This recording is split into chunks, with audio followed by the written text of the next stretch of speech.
Bismillahirrahmanirrahim. Assalamualaikum warahmatullahi wabarakatuh.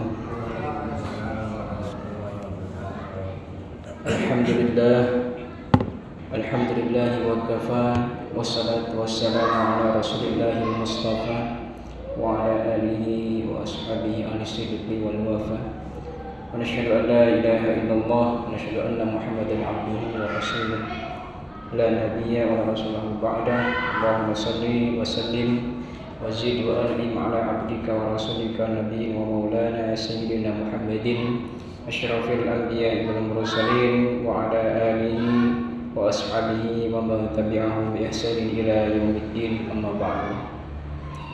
Bapak, saudara-saudara jemaah salat maghrib Masjid As-Shadiqin yang dimuliakan Allah Subhanahu wa taala. Pertama dan yang paling utama, marilah kita senantiasa bersyukur kepada Allah Subhanahu wa taala. Sampai saat ini kita masih diberikan oleh Allah kekuatan, kemudahan-kemudahan untuk melaksanakan perintah-perintah Allah, dan mudah-mudahan kita semua juga termasuk hamba Allah yang bisa menghindarkan segala larangan Allah dimanapun, kapanpun, dan dalam keadaan apapun kita berada. Tak lupa kita juga bersalawat serta salam pada Nabiullah Muhammad sallallahu alaihi wasallam yang syafaatnya sama-sama kita nantikan di akhir kelak. Mudah-mudahan kita diakui sebagai umatnya dan di akhirat nanti mendapatkan syafaat dari beliau sallallahu alaihi wasallam atas izin Allah.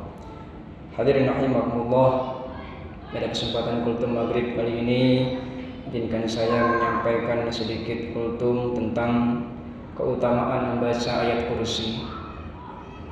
Hadirin rahimakumullah, ayat kursi insyaallah kita semua sudah menghafalnya, tapi ternyata ada keutamaan daripada ayat kursi ini, yang mana ayat kursi ini terdapat di surat Al-Baqarah ayat 255. Keutamaannya yang pertama yaitu apabila dibaca di pagi dan petang, maka dia akan dilindungi oleh Allah Subhanahu wa taala. Dalam sebuah hadis Rasulullah sallallahu alaihi wasallam bersabda, "Idza qara'ata wudwatan ajirat minna hatta tumsiya, wa idza qara'atha hina tumsi ujirat minna hatta tusbiha." Siapa yang membacanya ketika pagi, baca ayat kursi ketika pagi, maka ia akan dilindungi oleh Allah dari berbagai gangguan hingga petang. Siapa yang membacanya ketika petang, maka ia akan dilindungi hingga pagi. Hadis riwayat Al-Hakim, dan Syekh Al-Albani mensahihkan hadis ini dalam kitab Sahih At-Targhib wa Tarhib. Ini sangat baik sekali kalau kita baca di pagi hari dan sore hari. Pagi hari kita baca, maka kita dilindungi oleh Allah sampai petang. Petang kita baca sampai pagi, kita dilindungi oleh Allah Subhanahu wa taala. Jadi artinya berarti sepanjang hari kita dilindungi oleh Allah dari berbagai gangguan. Kemudian yang kedua, keutamaan baca ayat kursi ini juga sebaiknya kita baca sebelum tidur, yang mana keutamaannya dalam sebuah hadis yang cukup panjang, yaitu kita akan senantiasa dijaga oleh Allah, dan syaitan tidak akan mendekati hingga pagi hari. Kalau kita mau tidur malam itu baca ayat kursi, maka keutamaannya kita dilindungi oleh Allah Subhanahu wa taala dan saat kita tidur malam hari itu hingga pagi hari. Kemudian yang ketiga yaitu setelah sholat 5 waktu. Jadi setelah sholat subuh, setelah sholat zuhur, asar, maghrib, isya, usahakan jangan lepas kita baca ayat kursi.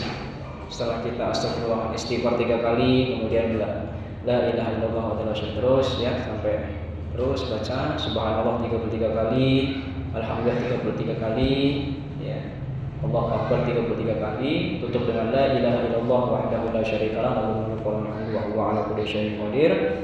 Kemudian tambah dengan ayat kursi. Jadi kita biasakan setiap selesai sholat 5 waktu yang wajib, yaitu kita baca ayat kursi. yang mana keutamaannya dalam sebuah hadis Rasulullah bersabda, "Man qara'a ayatul kursi fi duburi kulli salatin maktubah lam yamna'hu min dukhulil jannati illa ayyamut." Siapa yang membaca ayat kursi setiap selesai sholat, tidak ada yang menghalanginya masuk surga selain kematian. Ya, hadis riwayat An-Nasa'i dalam Sunan Al-Kubra. Hadis ini dinyatakan sahih oleh Ibnu Hibban. Ya, maksudnya adalah tidak ada yang menghalangi orang tersebut masuk surga ketika mati. Jadi kalau kita sholat lima waktu, syaratnya kita sholat lima waktu dulu syaratnya sholat lima waktu dulu, sholat subuh, zuhur, asar, maghrib, isya. Kemudian setelahnya kita baca ayat kursi, dan kita nanti ketika kita dipanggil oleh Allah, tidak ada yang menghalangi kita untuk masuk ke dalam surganya Allah Subhanahu wa taala. Dan hadis ini sahih. Yang menyampaikan adalah Rasulullah SAW. Maka inilah 3 waktu yang bisa kita manfaatkan untuk membaca ayat kursi, yaitu ketika pagi dan petang, kemudian sebelum tidur, dan setelah sholat 5 waktu. Nah, demikian kemudian kita bisa mengamalkannya dan meraih keutamaan-keutamaannya. Mudah-mudahan kita semua bisa mengamalkan. Mari kita berdoa kepada majelis. Subhanakallahumma wa bihamdika asyhadu an la ilaha illa anta astaghfiruka wa atubu ilaik. Wallahu ta'ala a'lam bissawab wa nahnu ta'lam. Wassalamualaikum warahmatullahi wabarakatuh.